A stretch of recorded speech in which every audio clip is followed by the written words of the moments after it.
RS study circle में आप सभी का स्वागत है।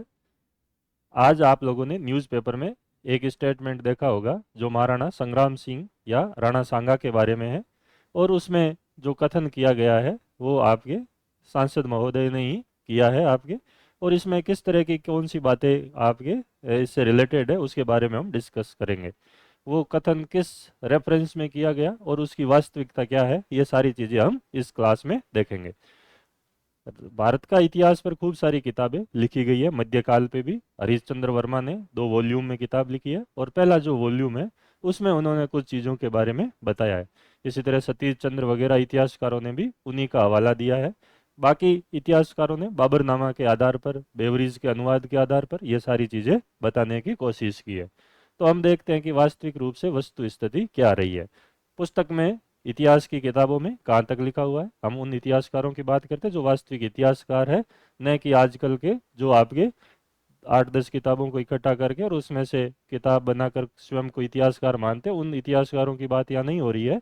इतिहासकार का मतलब यहाँ पे वो है जिन्होंने रिसर्च किया है, अनुसंधान किया है और उसके आधार पर अपने निष्कर्ष निकाले हैं। तो यहाँ पे कुछ मुद्दे जो है जिनके बारे में आप लोगों को बताना आवश्यक है। ठीक है, सबसे पहले हम उस समझौते की बात करते हैं जो बाबरनामा में है, बाबर और महाराणा सांगा के बीच में।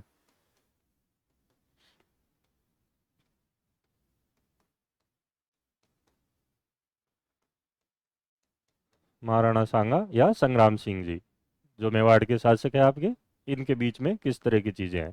तो ये वर्णन जो है एक समझौते के बारे में बात करता है आपके। और उसका वर्णन किन किन्हों ने किया पहले उसकी बात करेंगे कि दोनों के मध्य एक समझौता हुआ था।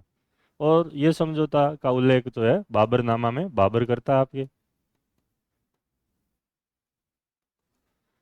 ये हमारे बीच में समझौता हुआ था और मुझे महाराणा सांगा ने आमंत्रित किया था, ये बाबर खुद कहता है।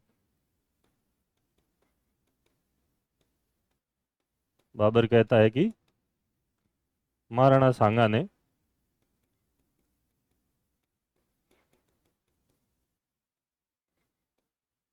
उसे भारत पर आक्रमण करने के लिए निमंत्रण भेजा था,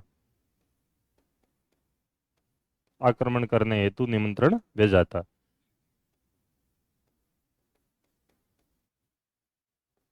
निमंत्रण भेजा था, ये बात आपके इसमें बताता है। फिर बाबरनामा को आधार मानकर जो है रसब्रुक विलियम ने भी यही बातें कही है आपके, जो इतिहासकार रहे हैं आपके। इन्होंने इसी चीज को बताया। लेनपूल और एरिस्किन ने भी इन्हीं चीजों का हवाला दिया आपके।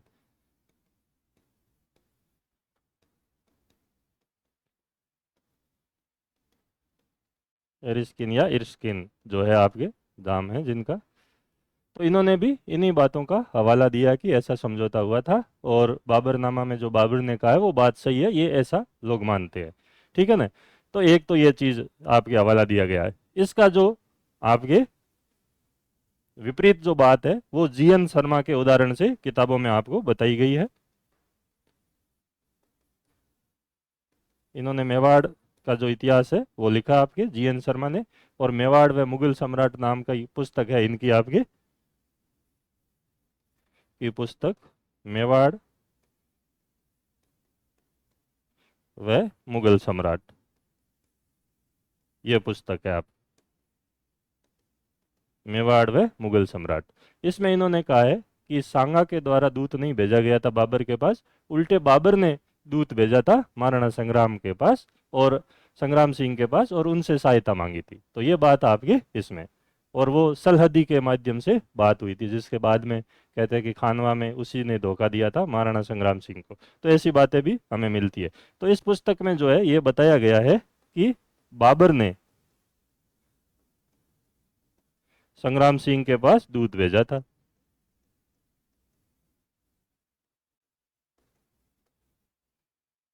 वह सहायता मांगी थी, अफगानों को हराने के लिए वह सहायता मांगी थी।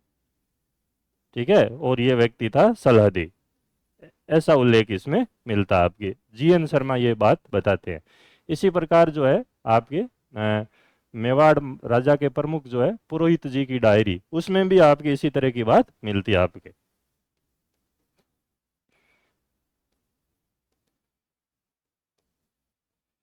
पुरोहित जी की डायरी में भी आपके ये की ये बात जो है वो मिलती है आपके। वो पांडुलिपि जो है ना, इसमें एक आपके इसी किताब की पांडुलिपि है, इसी किताब की क्या मतलब, एक संक्षिप्त पांडुलिपि है, ठीक है ना, वो आपके इसमें बताई गई है कि बाबर ने जो है दूत भेजकर महाराणा संग्राम सिंह से सहायता मांगी थी। तो ये कुछ चीज़ें हैं आपके। जीएन शर्मा ने तो जो है अभी आपके पुस्तक लिखी उसमें उन्होंने ये बात बताई, और ये जो बात है ये आपके वहाँ पे जीएन शर्मा का मतलब गोपीनाथ शर्मा जो आप पढ़ते हो इतिहास से, उसमें जो है चीज़ें इस तरीके से बताई गई है। तो ये कुछ जानकारियाँ है जो आपके इसको लेकर मिलती है, यही इतनी ही जानकारी मिलती है आपके कि एक स्टेटमेंट ये है, दूसरा स्टेटमेंट ये है। अब इसमें आगे जो है इतिहासकार यहाँ तक लिखते हैं कि जो भी कुछ रहा हो, लेकिन दोनों के बीच में समझौता हुआ, ऐसी जानकारी हमें हसन खां मेवाती और बाबरनामा के साक्ष्यों के आधार पर मिलती है। यानी कि समझौते की जानकारी मिलती है, किसने पहले भेजा इसके बारे में इतिहासकार अपनी कोई राय नहीं देते हैं, ठीक है ना, कि बाबरनामा और हसन खां मेवाती के विवरणों से समझौते की जानकारी मिलती है। बस इतने बात ही आपके इतिहास की पुस्तकों में मिलती है। अब यहाँ से विवाद शुरू हुआ कि भाई बाबर को संग्राम सिंह जी ने आमंत्रित किया था। अब एक तो ये वाला विचार है जो सांसद महोदय कह रहे हैं, ठीक है ना, और एक विचार ये है कि संग्राम सिंह जी ने आमंत्रित नहीं किया था, उल्टे बाबर ने उनसे सहायता मांगी थी। क्लियर हुई ना बात। अब ये जो मुद्दा है यहाँ पे, अब इतिहासकार यहाँ पर आगे क्यों नहीं लिखते हैं, क्योंकि जो बड़े इतिहासकार होते हैं वो किसी घटना के परिणाम और महत्व के बारे में ज़्यादा डिस्कस करते हैं। इतिहास की अवधारणा यही होती है आपके, तथ्य सिर्फ अवधारणाओं को पैदा करने के लिए होते हैं, उतना ही महत्व फैक्ट या तथ्यों का होता है उनके हिसाब से, ठीक है ना, यही इतिहास है। ईएचकार ने भी इसी तरह की परिभाषा इतिहास की दी है आपके। तो अब यहाँ पे जो है हमें कुछ निष्कर्ष निकालने हैं कि वास्तविक रूप से क्या स्थिति रही। अब सांसद महोदय के कथन का जो लोग विरोध कर रहे हैं उनका विरोध जायज़ भी है, और वो विरोध के लिए क्या बताना चाहिए ये चीज़ पर वो नहीं आ पा रहे हैं, क्योंकि इतिहास में इतनी ही बातें लिखी हुई है।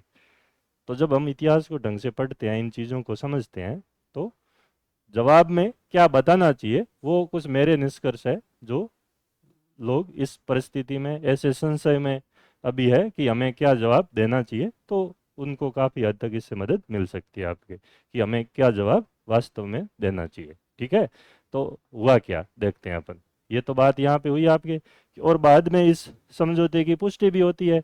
बाबर जो है वो आपके आरोप लगाता संग्राम सिंह जी पे कि पानीपत के युद्ध में उन्होंने आने का वचन दिया था और वो आए नहीं, उन्होंने वचन भंग किया, ये बाबर कहता है।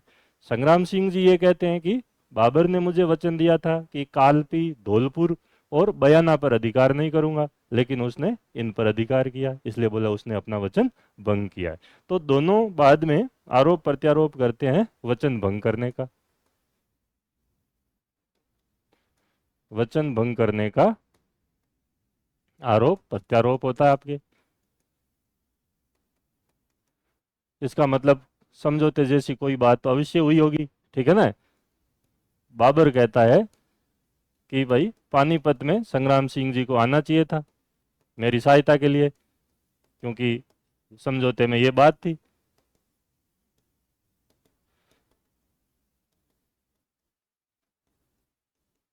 आना चाहिए था, तो इन्होंने समझौते का उल्लंघन किया है।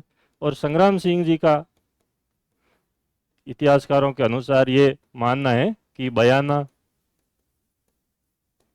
कालपी, ये जो राजस्थान की सीमा के आसपास के क्षेत्र थे, धौलपुर, ठीक है ना, धौलपुर बयाना ये तो अपने यहाँ है, कालपी जो है आपके पास में है सीमावर्ती क्षेत्र।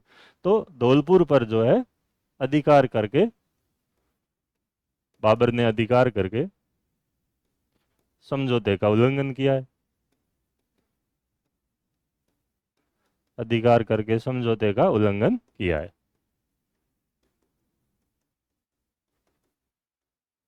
उल्लंघन किया है। तो इन तथ्यों से ये बात साबित होती है कि समझौता तो हुआ था। अब वो समझौते में पहल किसने की, क्यों की, किसकी ज़्यादा मजबूरी रही होगी, तो वो जो निष्कर्ष है वो हम आप लोगों को काम आएंगे, इतिहासकारों के भी काम आ सकते हैं, जरूरी नहीं है, और आपके अभी जो मुद्दा चल रहा है उसमें जवाब देने के भी काम आ सकते हैं, ठीक है। ठीक है ना, वो क्या निष्कर्ष है, ऐसे क्या कंक्लूजन है। तो देखो, पहला जो निष्कर्ष है वो ये है, पहला निष्कर्ष ये है कि बाबर को पहले से डर था कि कहीं अफगान राजपूत गठबंधन नहीं बन जाए, और उससे लग रहा था कि अगर ये बन गया तो फिर उसको भारत को जीतने में जो है बहुत कठिनाई का सामना करना पड़ेगा। संग्राम सिंह जी के पत्र व्यवहार जो भी हुए हैं, उससे पहले भी बाबर की तो आकांक्षा भारत को जीतने की थी, क्योंकि उसको वहां से खदेड़ दिया गया था मध्य एशिया से। और वो काबुल में भी जब आया, कंधार काबुल को जीता, तो भी उसके मन में सौपन यही था कि वो भारत को जीते। तो ऐसा है नहीं कि उनको संग्राम सिंह जी ने बताया हो कि तू आजा भारत को जीत ले, ये बात भी सही नहीं है, ठीक है ना। तो पहली चीज तो यह है कि बाबर को डर था, भय। भय क्या था? अफगान राजपूत गठबंधन, और जो बाद में हुआ भी खानवा से पहले, जब महमूद लोदी का साथ दिया आपके महाराणा संग्राम सिंह जी ने, तो ये डर था, इसका था। और वो चाहता था कि इस गठबंधन को तोड़ने के लिए जरूरी है कि जो राजपूत शासक है, उस समय उत्तर भारत में सबसे शक्तिशाली महाराणा संग्राम सिंह जी थे, तो उनको अपने पक्ष में लिया जाए। तो पहल बाबर के द्वारा की गई हो, पहला प्रमाण ऐसा होता है। इन सब चीजों को हम देखते हैं, तो क्लियर बात हुई। तो ये आपके, तो पहला कंक्लूजन तो ये है कि बाबर इस गठबंधन से बचना चाहता था, और बाद में हुआ भी ये गठबंधन, और हुआ तो इसीलिए हम खानवा के युद्ध में देखते हैं ये सारी चीजें। तो पहला मुद्दा तो ये है। दूसरा, क्या संग्राम सिंह जी को इब्राहिम लोदी से इतना खतरा था कि वो बाबर को आमंत्रित करे? तो जवाब होगा नहीं, इब्राहिम लोदी से कोई खतरा नहीं था। क्यों? क्योंकि दो बार हरा चुका था। एक बार तो बाबर खुद कहता है, जिस युद्ध को लेकर संशय है, बाड़ी के युद्ध को, तो वहां बाबर खुद बाबरनामा में कहता है कि संग्राम सिंह जी ने इब्राहिम की सेना को हराया आपके। और खातौली का युद्ध तो दो जगह हार चुका था वो व्यक्ति। तो संग्राम सिंह जी को इब्राहिम लोदी को हराने के लिए बाबर की जरूरत नहीं थी, ठीक है ना। तो पहला तो आपके खातौली का युद्ध 1517 में अपन पढ़ते हैं सारे, और दूसरा है बाड़ी का युद्ध। और इस युद्ध को लेकर जो है अलग अलग राय है, लेकिन बाबर कहता है कि इस युद्ध में भी इब्राहिम हारा था आपके, इससे पुष्टि होती है। तो अब बाबर को ये एहसास तो हो चुका था कि दिल्ली पर अधिकार करने के लिए आलम खां, जो कि उस समय पंजाब वाले क्षेत्र में था आपके, लोधी बोला इससे ज्यादा सहायता मुझे नहीं मिलेगी। ज्यादा सहायता किससे मिल सकती है? संग्राम सिंह जी को न्यूट्रल करने में, कि वो इस मामले में नहीं पड़े, तो मुझे ज्यादा मदद मिल सकती है और मैं लोदियों को हरा सकता हूं। तो बाबर को एक तो आपके ये चीज जो है इसका एहसास हुआ था। क्लियर हो गई बात। दूसरा मुद्दा ये था।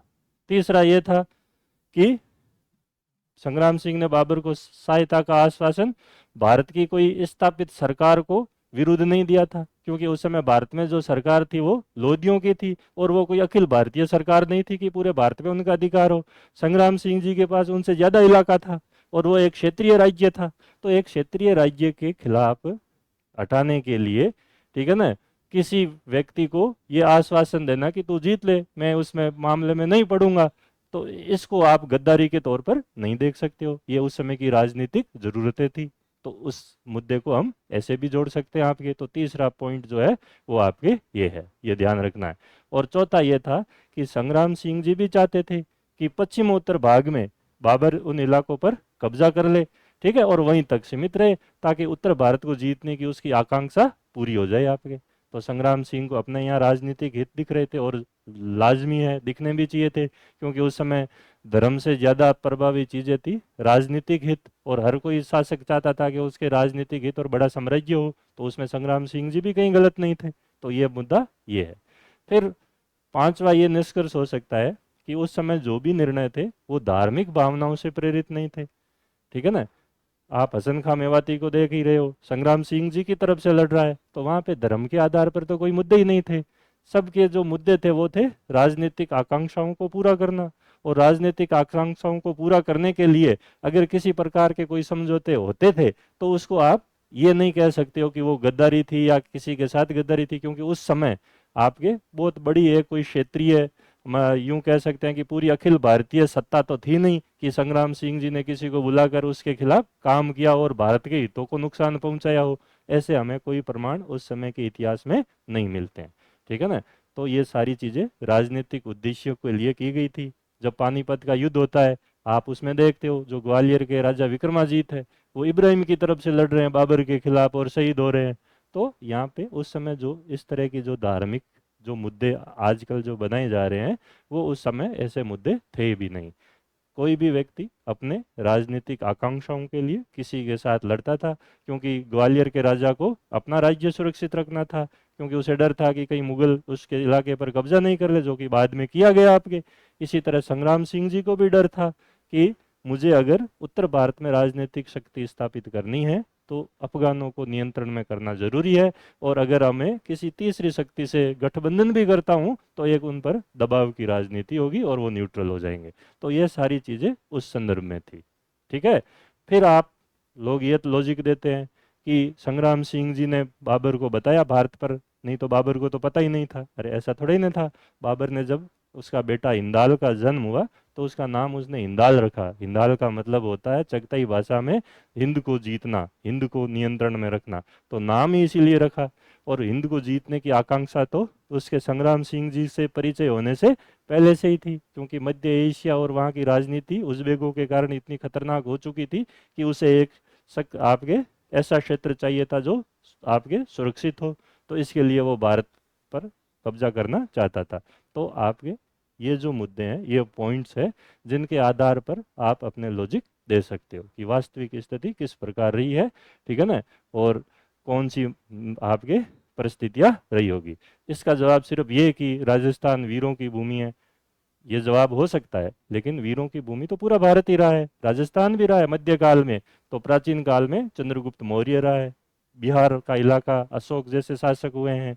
आधुनिक में आप देखोगे तो उत्तर प्रदेश के क्रांतिकारियों का योगदान, बंगाल के क्रांतिकारियों का योगदान, सारे वीर पुरुष थे। और अभी जो हमने पाकिस्तान के साथ लड़ाइयाँ लड़ी है तो उसमें राजपूताना के साथ साथ पंजाब के लोगों की भी वीरता के किस्से हम सुनते हैं। तो वीरता जो है वो किसी क्षेत्र की, जाति की, धर्म की जो है, आप उसको सीमाओं में बांध कर नहीं रख सकते हो।